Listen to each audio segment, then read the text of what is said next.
వచనంగా అదే రాస్తున్నాను. అంటే బహుశా దానికి అది కంటిన్యూషన్గా ఉందని నేను చాలా సంతోషిస్తున్నాను.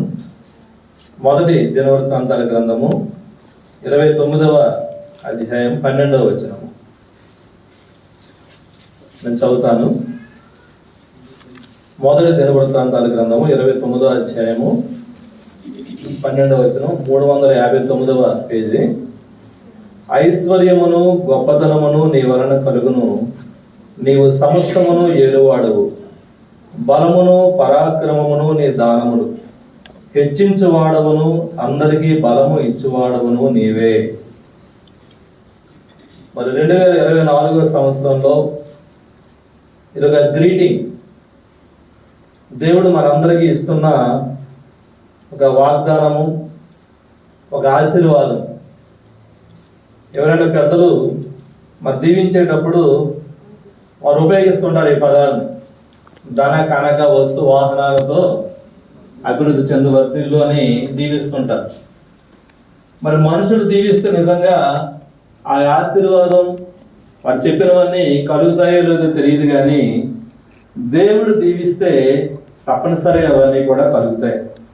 దేవుడు ఏం చెప్తున్నారంటే ఐశ్వర్యం, మరి 2024వ సంవత్సరంలో తనను ప్రేమించే వారికి ఐశ్వర్యమును దేవుడు ఇవ్వబోతున్నారు, గొప్పతనమును దేవుడు ఇవ్వబోతున్నారు, అలాగే బలమును ఇవ్వబోతున్నారు, పరాక్రమమును కూడా దేవుడు ఇవ్వబడుతున్నారు. కాబట్టి ఈ ఆశీర్వాదాలు మనం పొందుకోవడానికి మనం కూడా చేయవలసినవి ఉన్నాయి. మరి ఇవ్వబడిన విషయాల్లో ఒక అంశాన్ని ఈరోజు మీతో పంచుకోవాలని నేను ఆశపడుతున్నాను. ఎందుకంటే మనల్ని దేవుడు ఎలా పోల్చారంటే రాజులైన యాజక సమూహము. మనందరం రాజులు. రాజుల తన డ్యూటీ ఏంటి? ప్రజలు పరిపాలించాలి, జ్ఞానయుక్తంగా, అవసరమైనప్పుడు యుద్ధం చేయాలి. అంటే రాజు పరాక్రమవంతులై ఉండాలి, బలవంతులై ఉండాలి. మనము రాజులమే. నిత్యము మనకు కూడా పోరాటం, యుద్ధం అన్నది ఉంది. దేనికంటే మనుషులతో కాదు, కానీ మన శరీరంతోనే మనకు నిత్యము పోరాటం. మన ఆత్మకు మన శరీరానికి ప్రతిరోజు ప్రతి క్షణం పోరాటం జరుగుతూనే ఉంది. వాక్యానుసారంగా దేవుని చిత్తానుసారంగా నడుద్దామని మనసు కోరుకుంటూ ఉంటుంది. అంటే మన ఆత్మ కోరుకుంటే శరీరం దాని వ్యతిరేకంగా జీవపు డంబం వైపు, నేత్రాశ వైపు, శరీరాశల వైపు లాగుతూ ఉంటుంది. కాబట్టి నిత్యము మన ఆత్మకు శరీరానికి పోరాటమే. బలమైనటువంటి ఆహారం తినడం వల్ల శరీరం యొక్క బలం పెరుగుతుంది, శరీరమే జయిస్తూ ఉంటుంది. కానీ ఆత్మకు సరిపోయే ఆహారం మనం పెట్టకపోతే ఆత్మ బలహీనం అవుతుంది. అందుకే ఆత్మీయ కార్యాలలో మనం ఓడిపోతూ ఉంటాం. ఏదైతే దైవ చిత్తానుసారమైన కార్యాలు ఉన్నాయో వాటిని చేయాలని ఆశపడేటప్పుడు కొంచెం చేయలేకపోతుంటాం. దానికి కారణం ఏంటంటే మానసిక బలహీనత, లేదా ఆత్మీయంగా బలహీనతగా ఉన్నాం. కారణం ఏంటంటే శారీరక బలం ఎక్కువగా ఉంది, ఆత్మీయ బలం తక్కువగా ఉంది. అంటే బలమును ఇచ్చేవాడు దేవుడే. కాబట్టి మనం పోరాటం చేయటంలో మన ఆత్మీయంగా గెలవాలి అంటే ఆత్మీయ బలం కూడా కావాలి అని పౌలు గారు కూడా చెప్తారు. ఎఫెసీయులకు రాసిన పత్రిక 6వ అధ్యాయం 10వ వచనం ఒకసారి చదవండి.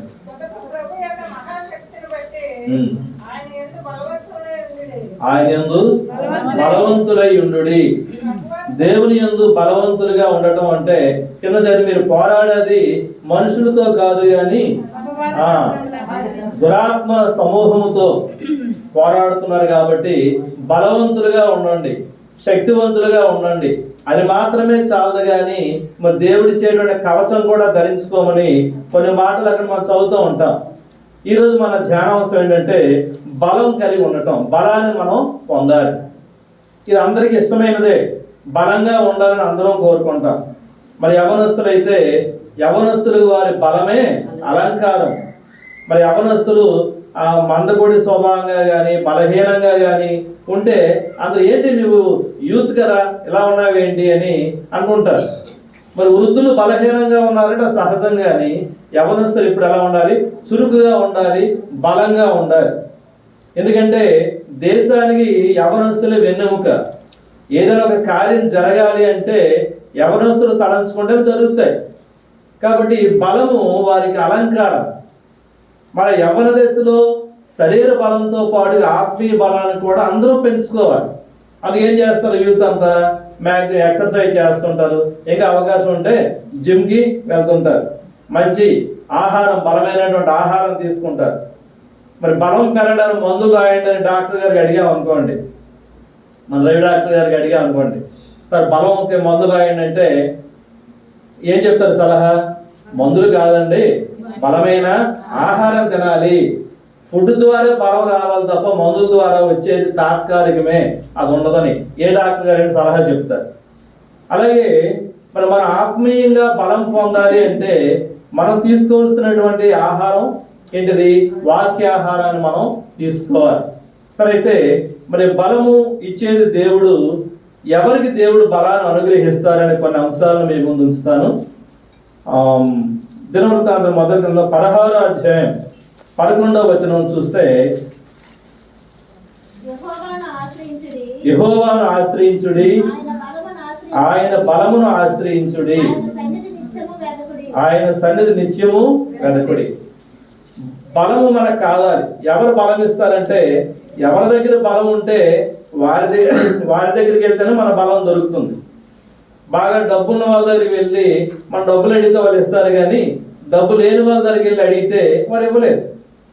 అలాగే ఆరోగ్యం ఉన్న వాళ్ళ దగ్గరికి వెళ్ళి ఆరోగ్యం ఇవ్వండి అంటే వాళ్ళు కూడా ఇవ్వలేదు. కానీ బలవంతుల దగ్గరికి వెళ్ళి బలం ఇవ్వండి అంటే మనుషులు ఇవ్వలేదు, దేవుడు మాత్రం ఇవ్వగలరు. అందుకే ఆయన బలాన్ని మనం ఆశ్రయించాలి. అలాగే నహూము గ్రంథంలో కూడా 1వ అధ్యాయం 3వ వచనంలో ఒక మాట, యెహోవా దీర్ఘశాంతుడు మరియు మహాబలము గలవాడు. మామూలు బలం కాదు, మహాబలము గలవాడు. ఈ లోకంలో ఎవరికైనా బాగా ఎక్కువ బలం ఉంటే బలంతో పాటు ఏముంటది? కోపం ఉంటది, విరవేగతనం ఉంటది, దురుస్తనం ఉంటది. నేను బలవంతుడు, నాకు ఎవరు ఎదురు లేదని చెప్పి ఎవడైనా ఎదురు మాట చెప్తే వాడిని కొట్టడం ఏదో చేయడం చేస్తాడు. కాబట్టి బలవంతుడు అంటే భయపడతారు, అణుచుకోరు. ఎవరు దీర్ఘశాంతంగా ఉంటారో మనకు తెలుసు అంటే బలహీనులు, వెనక బ్యాక్గ్రౌండ్ ఏమి లేని వాళ్ళు ఏం చేస్తారు? తప్పని పరిస్థితుల్లో దీర్ఘశాంతంగా ఉంటారు. కారణం తప్పదు కాబట్టి, బలహీనుడు కాబట్టి. కానీ దేవుడు బలహీనుడు కాదు, ఆయన మహాబలవంతుడు మరియు దీర్ఘశాంతుడు. అది గొప్ప విషయం. మహాబలము కలిగినటువంటి దేవుడు కోపిస్తే నిమిషం చాలు భూగోళం అంతా భస్మం అయిపోవడానికి. కానీ ఆయన ఎంత బలవంతుడో అంత శాంతమూర్తి, దీర్ఘశాంతుడు. అయినా సరే కొన్నిసార్లు ఆయన కోపాన్ని మనమే కలుగు చేస్తూ ఉంటాం. ఇశ్రాయేలు ప్రజలని దేవుడు నడిపించారు. ఫరో యొక్క బలము నుండి, ఐగుప్తు బలము నుండి, ఐగుప్తు దాస్యము నుండి తన యొక్క భుజ బలముతో, తన బాహు బలముతో విడిపించి ఆ సముద్రాన్ని చీల్చి రప్పించిన తర్వాత వాళ్ళు ఏం చేస్తారు? దేవునికి కృతజ్ఞత కలిగి ఉండకుండా విగ్రహాలను చేసుకొని దేవునికి రోషం పుట్టించారు. దేవునికి అసహ్యమైనవి ముఖ్యమైనవి 2: విగ్రహము, వ్యభిచారం. దేవుని దృష్టిలో 2 సమానమే.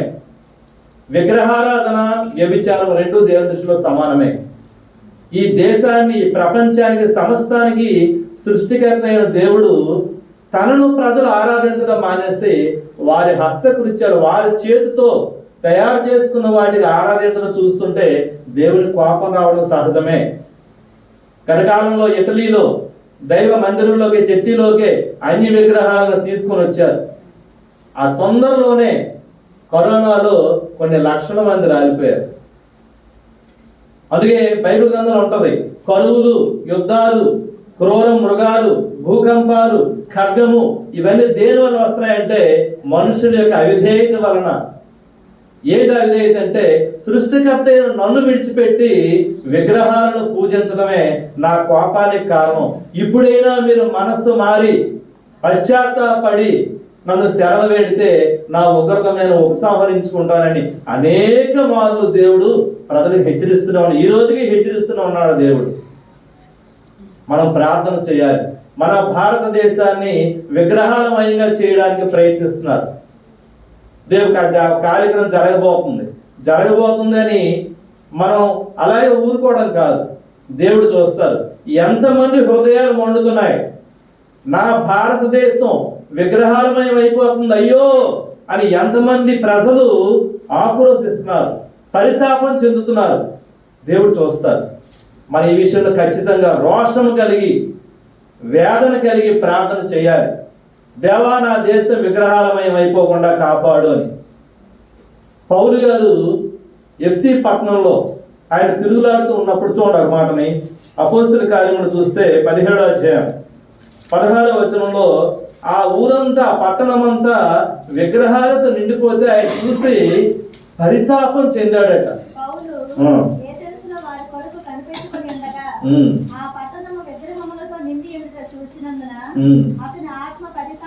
అతని ఆత్మ పరితాపం చెందింది. పరితాపం అంటే ఒకవైపు విపరీతమైన కోపము, ఒకవైపు విపరీతమైన దుఃఖము, ఆ రెండు మిళితమైపోయి అదే పరితాపం అంటారు. కోపము దుఃఖం రెండు మిళితమైపోయి ఏంటి పట్టణం ఎంత విగ్రహారాధన అయిపోయిందని చెప్పి చాలా బాధపడ్డాడు ఆయన. తట్టుకోలేక ఏమైతే అయింది అని చెప్పి ఏథెన్స్ వారులారా సంబోధిస్తూ ఆయన వేదికనికి ప్రజలందరూ నడి రోడ్డు మీద జంక్షన్లో నిలబడి ఏథెన్స్ ప్రజలతో వాదించి విగ్రహాలను గురించి ఆయన ఖండిస్తూ మాట్లాడాడు. క్రైస్తవుల్లో కూడా రెవల్యూషన్ అనేది రావాలి. విప్లవము అంటే ఎర్రజెండా పట్టుకోవడం కాదు, కానీ సంపూర్ణమైనటువంటి మార్పు. ఇది ఏది అన్యాయం అని అన్యాయం చెప్పగలిగేటట్టుగా భక్త యోహాన్, బాప్తిస్మిచ్చే యోహాన్, ఆయన భయపడలేదు. రాజైతే నాకేంటి ఎక్కువ, చేసింది తప్పు కాబట్టి నీ సహోదరుని భార్యను ఉంచుకోవడం తప్పు ధైర్యంగా చెప్పాడు. ఆయన జైలు అనిపించాడు, తల తీశారు, అయినా పర్వాలేదు, దేవుని బిడ్డగా ఉన్నట్టుగా మాట్లాడడం అవసరం అని గుర్తించాడు ఆయన. క్రిస్టియానిటీలో లోకంతో రాజీ పడిపోయే తత్వం ఉంటే అది విగ్రహారాధనే. దేవుని బిడ్డలుగా రోషము కలిగి ఉన్నట్టుగా మాట్లాడగలటం, మనుషుడి యొక్క దయను సంపాదించుకోవడానికి వాళ్ళతో రాజీ పడటం, అది దేవుని దృష్టిలో హేయమైనటువంటిది. దేవుని ఆలయానికి, దేవుని ప్రజలకి విగ్రహాలతో పొత్తేంటి? చాలాసార్లు మనం పనిచేసే చోట ఎదురవుతాయి కొన్ని సమస్యలు. నేను గతంలో దేవుదల్లో, సీతంపేటలో, పాలవలసలో పనిచేస్తున్నప్పుడు కొంతమంది క్రైస్తవులు కూడా కలిసి పనిచేస్తూ ఉంటారు. ఎవరో ఒకరు తిరుపతి అక్కడికి వెళ్ళి వచ్చిన తర్వాత ఇంకా వాళ్ళు ఆ ప్రసాదాన్ని పంచిపెట్టక మునిపే మనోలే మేషారు మీరు లేదు మాకు ఇంక ఇవ్వలేదు ప్రసాదం అడుగుతుంటే నాకు చాలా ఆశ్చర్యం అనిపిస్తుంటుంది. అప్పటికి మీరు తింటారేంటి అంటాను నేను. అవలేదు, అది బాగుంటుంది అది అని చెప్పండి. అది రుచి బాగుంటుంది అని చెప్పి అది మరి కోరిని అడిగి వాళ్ళు ఇచ్చేయడం ద్వారా కూడా ఆకుండా ముందు అడుగుతుంటారు. అది నాకు ఆఫర్ చేస్తారు. నేను తిన్నాను, మా చిన్నప్పటి నుంచి అలవాట్లేదు, మాకు ఆత్మ మరి వాళ్ళు తీసుకున్నాను. అది వాళ్ళకి అలవాటు ఏమో కానీ మాకైతే అలవాట్లేదు, నేను తిన్నాను నిర్మోహమాడని చెప్తాను. ఏమండి మరి మీరేమిస్తే మేము తింటాం కదా అంటారు. బైబిల్లో స్పష్టంగా ఉంది, విగ్రహార్పితమైనది ఏది తినకూడదు, అది మీకు హేయమో అని. మీరు విగ్రహం పెట్టింది కాబట్టి మేము తినకూడదు, మీరు తినమంటాం. నాకు చాలా మొహమాటం ఏ విషయంలోనైనా. దేవుని విషయంలో మాత్రం నిర్మోహమాటంగా ఉంటారు. ఎంత పెద్ద అధికారి అయినా సరే నిర్మోహమాటంగా చెప్తారు, వద్దు మేము తినకూడదు. ఏదో ఊళ్ళో కార్యక్రమం అవుతుంటే విగ్రహాలకు సంబంధించిన వస్తారు, స్కూల్ నుంచి అందరూ డబ్బులు కలెక్షన్ చేసి ఇవ్వండి అంటారు. అందరూ వస్తారు, నా దగ్గరకు వస్తారు, నేను రూపాయి కూడా ఇవ్వను. ఇందులో పేదలకు ఎవరైనా భోజనాలు పెడతారా, చాలా అమౌంట్ నేను మీకు కంట్రిబ్యూట్ చేస్తాను. ఈ కార్యక్రమాన్ని నేను రూపాయి కూడా నేను ఇవ్వను, నేను ఇవ్వకూడదు, నేను ఇవ్వను. మరి ఏమనుకోకండి అంటే ముందు అదే జరిగేమన్నది నన్ను కన్వే చేయని చూశారు. ఎప్పుడు ఇది అయిందో అక్కడ నుంచి నాకు అడగడం మానేశారు. విగ్రహాన్ని మనం సపోర్ట్ చేయకూడదు, అసహించుకోవాలి.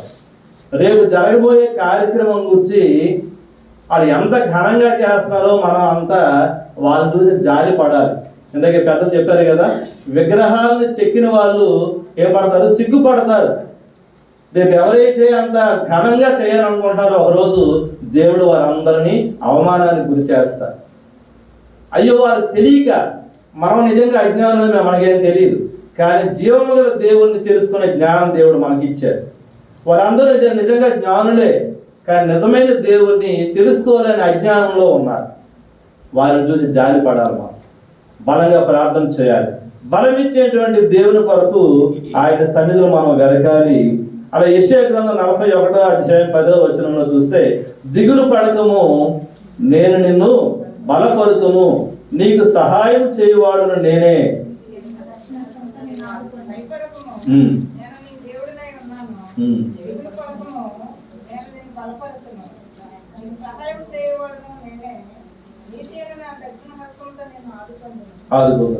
బలపరుస్తాను అని వాగ్దానం చేసినటువంటి దేవుడు.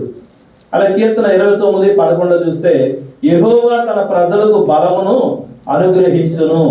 యెహోవా తన ప్రజలకు బలమును అనుగ్రహించును. శారీరక బలమే కావచ్చు, ఆత్మీయ బలమే కావచ్చు. బలహీనంగా ఉన్నాము అంటే దేవుని సన్నిధిలో మోకరించి, మనలో ఏ బలహీనత ఉందో ఆ దేవుడు చెప్తే దేవుడు మనల్ని బలపరుస్తారు. కొన్ని రకాల శారీరకంగా బలంగా ఉన్న కొన్ని బలహీనతలు ఉంటాయి, కొన్ని మానసిక బలహీనతలు ఉంటాయి. దేవుని సన్నిధిలో మనం ఒప్పుకున్నప్పుడు దేవుడు మన తన ప్రజలకు బలమును అనుగ్రహిస్తారు.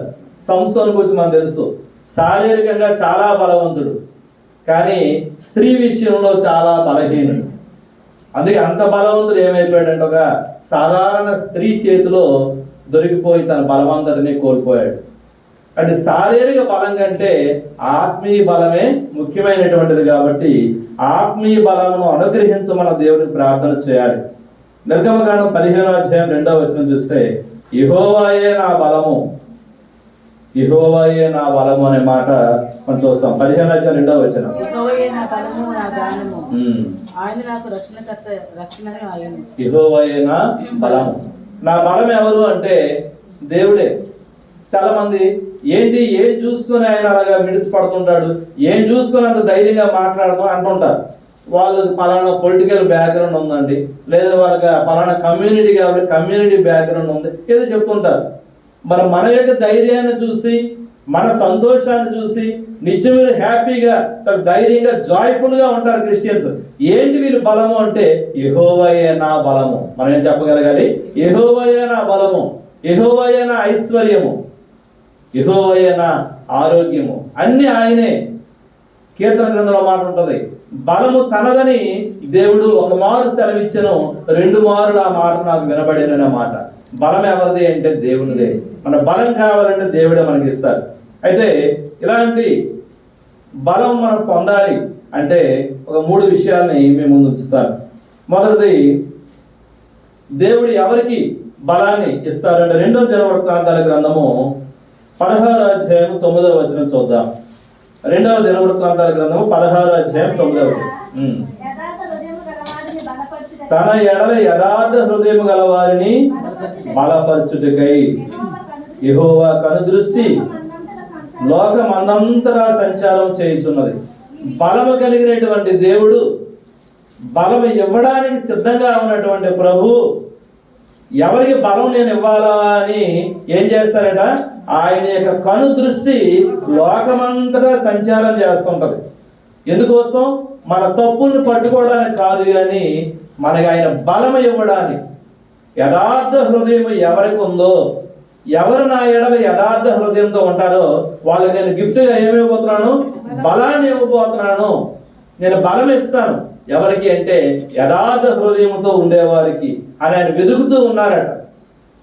కాబట్టి మనం దేవుడిచ్చే బలం కావాలంటే ఫస్ట్ పాయింట్ ఏంటంటే యథార్థ హృదయంతో మనం ఉండాలి. మరి బైబిల్ గ్రంథంలో చాలా మంది ఉదాహరణలు ఉన్నారు. దావీదు మహారాజుని మన ప్రభువే చెప్తాడు, ఆయన నా హృదయానుసారుడు అని, ఆయన యథార్థవంతుడు అని. మొదటి రాజుల గ్రంథం 15వ అధ్యాయం 4వ వచనంలో చూస్తే, మొదటి రాజుల గ్రంథము 15వ అధ్యాయం 4వ వచనం,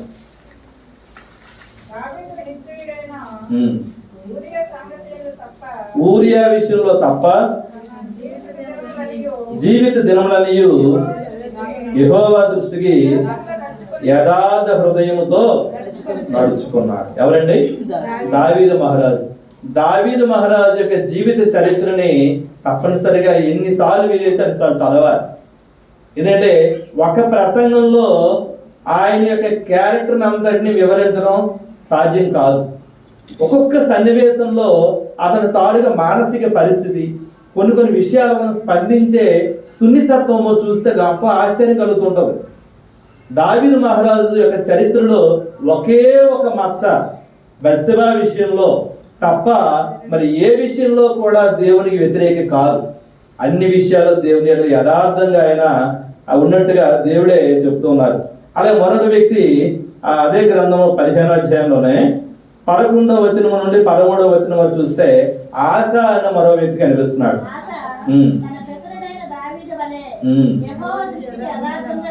తన పితరుడైన దావీదు వలె యథార్థముగా దేవుడిచ్చినటువంటి సర్టిఫికేట్. దావీదు ఎలా అయితే యథార్థంగా నడుచుకున్నాడో ఆస అనేటువంటి రాజు కూడా యథార్థంగా నడుచుకున్నాడు. ఈయన ఎంత ధైర్యంగా ఉన్నాడంటే ఆ రోజుల్లో వాళ్ళ తాలూకు అవ్వ ఒక ఆవిడ ఉంది, మయాక అని. అంతకుముందు కొంతమంది పూర్వీకులు వారు ఏం చేశారంటే విగ్రహాలని పూర్వం నుండి ఉంది సమస్య. పాత నిబంధన నుండి దేవుని యొక్క పిల్లలు అన్యులు చేశారంటే వేరే విషయం. దేవుని యొక్క పిల్లలు కూడా విగ్రహాల వైపు ఆకర్షించబడడం దేవునికి ఎంతో బాధ కలిగించే విషయం.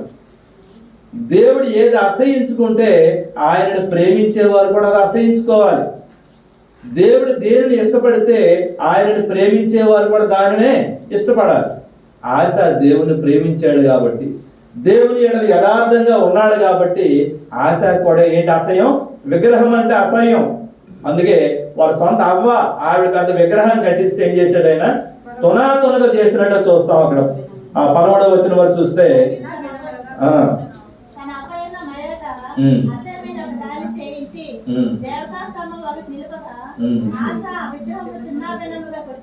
ఆ విగ్రహాలని చిన్న భిన్నంగా కొట్టించి, అంతేకాకుండా అంతవరకు పట్టపురాణి హోదాలో ఉన్నాడు మయాక. వెంటనే ఆవిడ పట్టపురాణి హోదా నుండి తొలగించాడు ఆయన, తన సొంత అవ్వైనప్పటికీ కూడా. అందుకే దేవుని దృష్టిలో మనం ఎలా ఉన్నాం అనేది ముఖ్యము. బంధు ప్రీతి కానీ మనుషుల దయ కొరకు దేవుని విషయంలో రాజీ పడటం కానీ యథార్థత కాదు. అందువల్ల ఆశ యథార్థవంతుడిగా దేవుని దృష్టిలో ఉన్నాడు. అనేక సార్లు దేవుడు చెప్తారు విగ్రహాలను అది పడగొట్టండి అని తన ప్రజలకు అనేక మార్లు దేవుడు పిలుపుని కూడా ఇచ్చారు. అలా చేసినటువంటి రాజులు ఆశీర్వదించబడ్డారు. విగ్రహాలకు లొంగిపోయిన వారిని దేవుడి యుద్ధాలకు గురి చేసి తన ద్వారా క్షీణించిపోయినట్టు కూడా చూస్తాం. అలాగే 2వ రాజుల గ్రంథం 17వ అధ్యాయం 35వ వచనం చూస్తే దేవుడు తన బలమును ఉపయోగించి ఫరో బలము నుండి విడిపించినటువంటి ప్రజలు విగ్రహాల వైపు తిరిగేటప్పుడు తాను ఎంతో పరితాపం చెందినట్టుగా మనం చూస్తాం. కానీ మొదటి పాయింట్ ఏంటంటే యథార్థ హృదయముతో దేవుని ఎడల ఎటువంటి హృదయంతో అండి? యథార్థ హృదయముతో ఉంటే దేవుడు మనకు ఏమిస్తారు? బలాన్ని ఇస్తారు. ఒక ఉదాహరణ చెప్తాను మీకు. ఒక రాజుగారు చక్కని పరిపాలకుడు, తనకి పిల్లలు లేరు. తన తరువాత తన రాజ్య భారాన్ని ఎవరికి ఇవ్వాలి, పట్టాభిషేకం ఎవరికి చేయాలి అని చెప్పి తన రాజ్యంలో ఉన్న కొంతమంది యవనస్తులందరినీ ప్రకటన చేశారు. అందరు రమ్మంటే వచ్చారట. నేను రాజుగా మీలో ఎవరికొవరు పట్టాభిషేకం చేయాలనుకుంటున్నాను. ఒక చిన్న పరీక్ష పెడతాను. మీకు అందరికీ పిడికిడేసి విత్తనాలని మీకు ఇస్తాను. బహుశా మీకు తెలిసి ఉంటుంది. ఇది వీటిని తీసుకుని వెళ్ళండి. ఇవి కొద్ది రోజుల తర్వాత తీసుకొని రండి. ఎవరి విత్తనాలు చక్కగా ఫలించి మొక్కలయ్యి పువ్వులు పూసి చక్కగా ఉంటాయో వాళ్ళకి నేను ఆ రాజుగా ఇస్తానని చెప్పి అందరికి విత్తనాలు ఇచ్చారట. వారందరూ తీసుకొని వెళ్ళి ఆ కుండీల్లో వేసి రోజు నీరు పోసి ఎండలో పెట్టి చాలా యాక్షన్ తీసుకుంటున్నారు దాని మీద శ్రద్ధగా. అందులో ఒక యవనస్తుడు ప్రతిరోజు నీరు పోస్తున్నాడు, అన్నీ చేస్తున్నాడు, కానీ ఏమి మొలకలు రావట్లేదు, అది మొక్క అవ్వట్లేదు. చాలా టెన్షన్ పడుతున్నాడు. రాజుగారు ఇచ్చిన టైం దగ్గర అయిపోతుంది.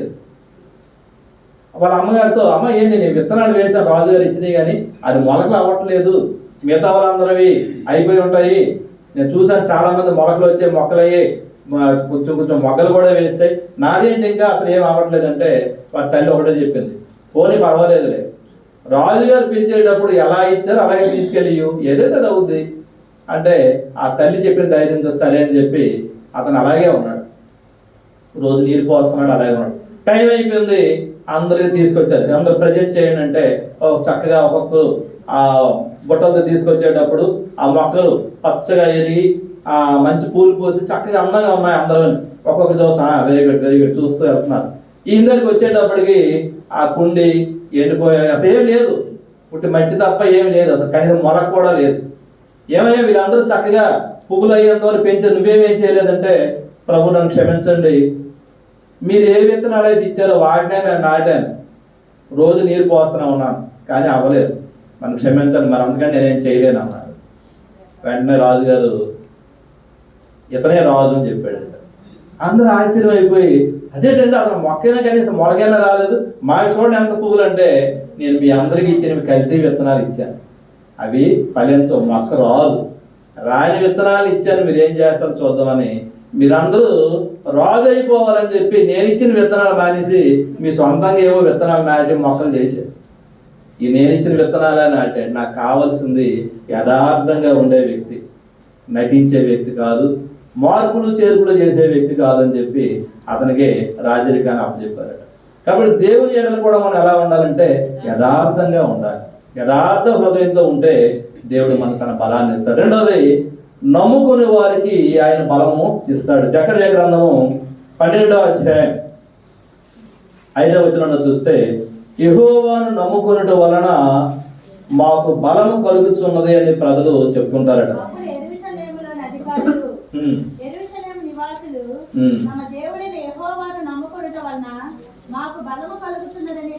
యెహోవాను నమ్ముకొనుట వలన ఏం కలుగుతుందండి? యథార్థ హృదయంతో ఉండడం వల్ల ఏం కలుగుతుంది? బలం కలుగుతుంది. నమ్మకంగా ఉండడం వల్ల, దేవుని నమ్ముకోవడం వల్ల బలం కలుగుతుంది. అందుకే ఆ పెద్దలు చెప్తారు, ట్రస్ట్ ఈజ్ మై స్ట్రెంగ్త్. దయచేసి చెప్తారు ఒకసారి. ట్రస్ట్, TRUST, ట్రస్ట్ అంటే నమ్మకం. Trust is my strength. నమ్మకమే నా బలం. నమ్మకమే నా బలం. దేవుని యందు నమ్మకమే నా బలం. ఏ విషయంలో మన బలహీనమో ఆ విషయం వచ్చి మనం ఏమనుకోవాలి? Trust is my strength. చెప్తారు ఒకసారి గట్టిగా. Trust, trust is my strength. నమ్మకమే నా బలం. మరి ఆ విధంగా యెషయా గ్రంథం 30వ అధ్యాయం 15వ వచనం కూడా మీరు చూస్తే, మీరు ఊరకుండి నమ్ముకొనుట వలన మీకు బలము కలుగును. మీరేం చేయక్కర్లేదు, అలా ఊరుకోండి. ఊరికి నమ్మకంగా ఉండండి. నమ్మకంగా ఉంటే మీకు బలం కలుగుతుందని ప్రభు చెప్తున్నారు. అలాగే రోమీయులకు రాసిన పత్రిక 4వ అధ్యాయం 21వ వచనంలో, సమయం చాలకపోవడం వల్ల మీకు చదవడానికి సమయం నేను ఇవ్వలేకపోతున్నాను.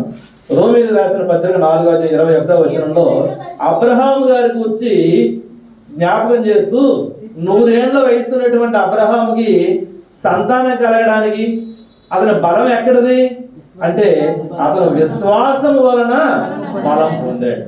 విశ్వాసం వలన 100 ఏళ్ల వయసు కలిగినటువంటి అబ్రహాం బలం పొందాడు. 90 ఏళ్ల సారా గర్భం ధరించి, కేవలం నమ్మడం వల్ల. ఎందుకంటే నిరీక్షణకు ఆధారం లేనప్పుడు, నిరీక్షణకు ఆధారం లేనప్పుడు అతను నమ్మాడు. అందుకే నీతిమంతుడు అని పేరు పొందాడు. అబ్రహాం గారు విశ్వాసం వలన బలాన్ని ఆయన పొందాడు. ఇంకేమిటైన విశ్వాసం అంటే, దేవుడు నాకు వాగ్దానం చేశారు, ఆకాశ నక్షత్రాలు లెక్క పెట్టమన్నారు, సముద్రం విసుగు లెక్క పెట్టమన్నారు, అంతమంది సంతానాన్ని నీకు ఇస్తానని వాగ్దానం చేశారు. వాగ్దానం కింద చదవండి. వాగ్దానం చేసిన దేవుడు నమ్మదగిన వాడు అనే నమ్మకము ఉండబట్టి అతను బలం పొంది వాగ్దాన పుత్రులను పొందగలిగాడు. సమూయేలు గ్రంథం, 1 సమూయేలు గ్రంథం 17:37 చూస్తే, మరి దావీదు కూడా గతంలో అయ్యగారు కూడా చెప్పారు ఈ విషయాన్ని. ఆ గొలియాతు దగ్గర వెళ్ళేటప్పుడు సౌలు రాజు అడుగుతాడు, అది చిన్నప్పటి నుంచి యుద్ధంలో మంచి ప్రాక్టీస్ ఉంది, నువ్వు చిన్నపిల్లవాడు ఎలా అంటే, సింహము బలము నుండి, ఎలుగుబంటి బలము నుండి నన్ను రక్షించిన దేవుడు గొలియాతు నుండి కూడా నన్ను విడిపిస్తాడని చెప్పి నమ్మకంగా వెళ్ళాడు. అతని బలం ఏంటంటే, దేవుడే నా బలం. ట్రస్ట్ ఈజ్ మై స్ట్రెంగ్త్ అనుకున్నాడు. మరి గొలియాతును ఓడించగలిగాడు. ఇలా రెండవ అంశం ఏంటంటే, మనం దేవుని నమ్ముకోవడం వల్ల బలాన్ని పొందగలం. శారీరక బలం మాత్రమే కాదు, ఆత్మీయ బలం. ఏ విషయంలో మనం ప్రార్థనా జీవితంలో కానీ ఆత్మీయ జీవితంలో కానీ ఓడిపోతున్నామో ఆ విషయంలో మనం జయించాలి అంటే, ఆత్మీయ బలం పొందాలంటే యథార్థంగా ఉండాలి. రెండవది నమ్మకంగా ఉండాలి. మూడవది యెషయా గ్రంథం 40వ అధ్యాయము 29, 30, 31 వచనాలు చూస్తే, దేవుని కొరకు ఎదురు చూస్తే వారు బలం పొందుతారు. స్తోత్రమ్మది. వారికి బలమిచ్చేవాడు ఆయనే, ఉమ్. శక్తిహీనులకు బలమిచ్చేవాడు ఆయనే, ఉమ్. బాలురు సమ్మతిల్లెదరు అలైదురు, ఉమ్. యవనస్తులు తప్పక తృప్తిల్లెదరు. యెహోవా కొరకు ఎదురు చూసేవారు నూతన బలము. ఈ నూతన సంవత్సరంలో మనందరికి ఏం కావాలి? నూతన బలం కావాలని వాళ్ళందరూ గట్టి నూతన బలం అన్నట్లే. ఏ బలం కావాలి? నూతన బలం కావాలి. అందరికీ ఏదో ఒక షుగర్ పేషెంట్లు అందరూ చాలా మంది ఉన్నాం కాబట్టి శారీరక బలహీనతలు ఉంటాయి. అయినప్పటికీ దేవుని యందు మనకి ఏం కావాలి? బలం కావాలి. వచ్చే ఆదివారం అయ్యగారి స్వరంలో ఏం కావాలి? నూతన బలం కావాలి. మరి కనేరు మనాలి. అయ్యగారి స్వరం వింటే మనందరూ కదా ఆనందం. ఎన్ని మీటింగ్లు ఎంతమంది మాట్లాడిన అయ్యగారు మైక్ పట్టుకున్నప్పటికీ ఆ వాయిసే డిఫరెంట్గా ఉంటుంది, ఒక ఆనందంగా ఉంటుంది. మళ్ళీ గత వారం కంటే ఈ వారం కొంచెం మెరుగుపడింది. వచ్చే వారం మళ్ళీ నూతన బలంతో మన అయ్యగారి ఇంటికి ఆమేన్. కాబట్టి నూతన బలము మనకు కావాలి అంటే దేవుని కొరకు మనం ఎదురు చూడాలి. మరి పక్షిరాజు వలె, పక్షిరాజుతో పోల్చారు. మీకు తెలుసు ఆ పక్షిరాజు సంగతి. పక్షిరాజు 40 సంవత్సరాలు జీవించిన తర్వాత బాగా బలహీనం అయిపోతుంట. బలహీనం అయిపోయి అలా ఉండిపోతే ఇంక చనిపోవడమే. అప్పుడు ఏం చేస్తారు? అది ఒక కొండ దగ్గరికి వెళ్ళి తన ముక్కుని అరగదీస్తాడు. బాగా దారుగా చేసి ఆ ముక్కుతో తన ఒక్కొక్క వెంట్రుకని పీకేస్తూ ఉంటుంది. అసలు ఆ వెంట్రుకను పీకేసేటప్పుడు చాలా నొప్పి కలుగుతూ ఉంటుంది. దానికి రెండే, లైఫ్ అండ్ డెత్ అనమాట. చనిపోవడమా, వెంట్రుకలు పీకేయటమా. బలంగా ఆ ఒక్కొక్క వెంట్రుకను పీకిస్తూ రక్తం కారుతుంటది, బలంగా భరిస్తూ అలా వెంట్రుకలన్నీ అదే పీకిసుకొని ఇంకా అలా ఉండిపోయిన తర్వాత కొద్ది రోజులకి మళ్ళీ రిన్యూ అవుతుంది అనమాట. మళ్ళీ నూతన బలం పొంది మరి కొత్త వెంట్రుకలు వచ్చి మొదటి యవ్వన స్థితిలో ఎలా ఉందో అంత బలంగా మళ్ళీ ఎగురుతుందట. కాబట్టి పక్షిరాజుతో పోల్చబడింది. మనం ఎంత వృద్ధాప్యానికి వచ్చినా దేవుని కొరకు ఎదురు చూస్తే ఏం పొందుతాం? నూతన బలాన్ని పొందుతాం. అందుకే waiting time is not a wasting time. దేవుని సన్నిధిలో ఎదురు చూస్తూ కనిపెడుతూ ఆలస్యం అయినా సరే నా టైం అంతా వేస్ట్ అయిపోతుంది అనుకుంటాం. కాదు, waiting time is not a wasting time in the name of Jesus. దేవుని సన్నిధిలో ఎదురు చూస్తూ గడిపే కాలం వేస్ట్ టైము కానే కాదు. అది మనకి బలాన్ని ఇచ్చేటువంటి టైము, మనకి ఐశ్వర్యం ఇచ్చేటువంటి టైము, ఆలోచనలు ఇచ్చే టైము, ఆశీర్వాదం ఇచ్చేటువంటి టైం. కాబట్టి ఈ నూతన సంవత్సరంలో దేవుడు తాను ప్రకటించిన ఆశీర్వాదాలన్నీ మనందరికీ కలుగు చేయను గాక. దేవుడికి పరిశుద్ధ వాక్యం దీవించును గాక. ఆమేన్. సమయం ఇచ్చిన అయ్య గారికి మనస్సు హృదయపూర్వక వందనాలు.